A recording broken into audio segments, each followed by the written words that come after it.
Oh god. The late 80s to early 90s existed, and they were pretty awesome, I'm not gonna lie. But you know what? Nothing seems to sum that time up better than American Gladiators. Oh yes, I mean the sweaty, muscular men and women trying to essentially murder these weekend warriors who think, man, I rock climb twice a year. Let me take on these athletes. And it was crazy popular. Like every other kid of this generation, I of course had my favorite American Gladiator, and it was Laser. And if you tell me yours was someone different, well then I'll be shocked you can even remember more than one American Gladiator.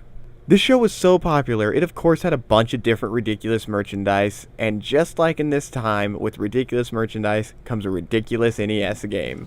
Yep, ladies and gentlemen, we've got American Gladiators for the NES. You know what is amazing about this game though, is that it encapsulates the show perfectly. Now, of course, I'm not saying by any means that I'm that mid-90s father drinking way too early on a Saturday afternoon while your older brother mows the front lawn, saying that if they had the chance, they would totally beat the challenge. What I am saying is this game is difficult, like I'm assuming the show was. Released in 1991 by a company called Game Tech, because Ks were cool then, American Gladiators is broken up into 5 minigames. They're all based on events from the show, so we have the wall, powerball, cannon, assault, and joust. And yes, joust is what we used to call as kids Q-tip fighting. Joust is of course my favorite event, where you beat the crap out of your opponent, knocking them off the platform and trying to essentially murder them. Cannon, you jump onto a rope and swing at your opponent like a wrecking ball. No, I will not make a Miley Cyrus joke, please go to hell. Powerball is a lot of fun too. Now you can't technically lose Powerball, but if you sink all of the 5 balls in the basket, you get a 1-up.